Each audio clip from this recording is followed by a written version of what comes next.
So Mark and I have talked about the stacked headlight Pontiacs, but here we have an early one. Yeah, 63 Catalina, 421 in it.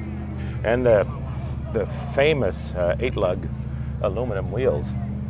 Yeah, so this is actually the wheel and the brake. Yeah. There's a drum inside. It's a really beautiful design. It's quite noteworthy for good reasons. An interesting execution.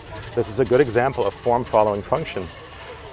These struts that you see, the fins or vanes on the outside, they both have cooling and strengthening functions, and they alternate with the lugs, so it makes a really interesting pattern.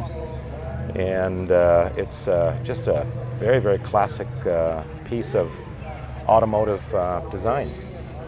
This doesn't have the faux carriage roof that was so popular. No, this was just a lowly Catalina two-door sedan, so this would have been the B-body shared with a Chevy Bel Air and Biscayne. By that time, they did not have a two-door Impala. The Impalas were mostly the sporty models, and there was still a four-door sedan, but I don't think there was a two-door sedan. So this was shared with a Bel Airs and the Biscayne, that body. And they did not have the upscale roof bow queue that was reserved for the upscale cars like the Impala coupes and so forth.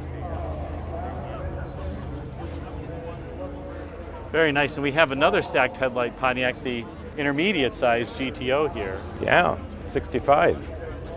Great color for it too. Beautiful, you can see. beautiful. Really highlights that roof crease there. Yeah, we don't know how much of this restoration has eliminated any traces of sloppy bodywork, because that's usually where you found it. This looks very, very nice. Yes, it does. But, and you have the horizontal theme that you were talking about. Here's that horizontal theme that was also deployed on the Grand Prix. You've got that here on the GTO. It's a smaller car, it's a mid-size, so anything to accentuate width, so they went with this horizontal rib theme. One little piece of trivia that most people don't know, the turn signal indicator on the dash is just that center light at the bottom there. Oh yes, it's not directional. It's not directional, it's just your turn signal is Which is on. kind of annoying. You have that in a lot of low-end European cars too. They're just too cheap to add two bulbs, two turn indicator sentinels. But yeah, this was a cosplay. Adam, that's your fault. Well, it was successful, so it worked fine. Was it successful because of the single flasher bulb? Yeah. Well, they were able to spend the money elsewhere. I always thought the 65 was super clean. Very nice, yeah. Here we see a simplified approach to what we also saw on your 66, where the grille inserts, the doubled grille inserts here, there's single inserts on each side, but the Pontiac split grille theme and a very architectural, very clean execution, almost rectangular, with no particularly strong angles.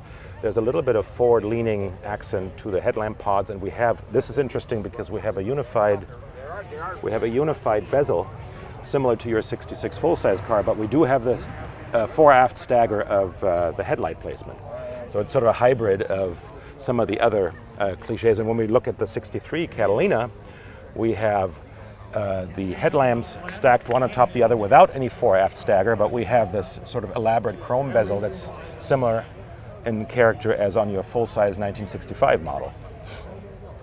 And it doesn't have the bezel detailing either down there at the bottom. No, I mean, it's a simpler version. I mean, these are really just variations to differentiate and to make these distinguishable and identifiable. And, the character features come and go as they feel like, oh, we have to make it different from last year's, or we have to make this different from the other model. So it's just whatever tricks are in the playbook. And such a difference here just a few years later with the... Yeah, the Endura bumpers, which were not at all that enduring. But yes, this kind of foreshadows the modern fascia front end. It does, not foreshadows, that was the modern fascia front end, a fully integrated look, the height of no bumpers, and the hopes that a flexible, elastic material would take the need for bumper steel out. Didn't quite come to pass that way. The material was just not durable, so time alone made it eventually crumble and crack and fade.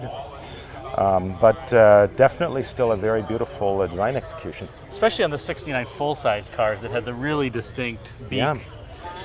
You often see those cracked. Yeah, this was, we were talking about peak Coke bottle and such. This is peak fastback, right? So this is definitely the late 60s, especially the mid-size cars, but even some of the full-size cars. There's So clean, no shoulder. Very clean, yeah, very nice.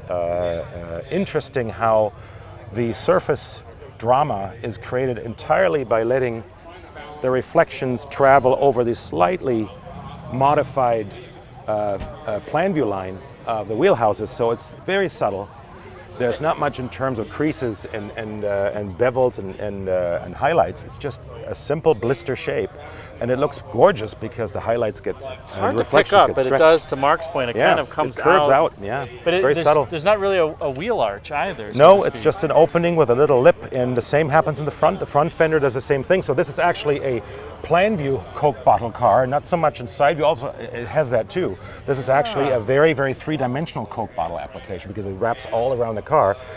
It has a waisted center, like a wasp waist here. It's kind of thinner, and then it bulges out at the front and the back fender area.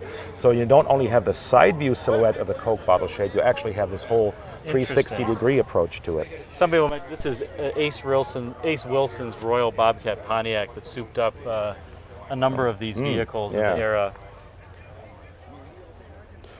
And it has the Rally 2 wheels as well. Yes, I was just looking at those with the red line tires. So definitely something you don't see on cars today. These late 60s GM Intermediates have such a great rear end too, you know.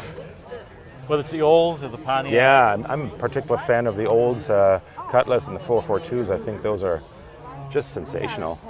Very clean, very modern still.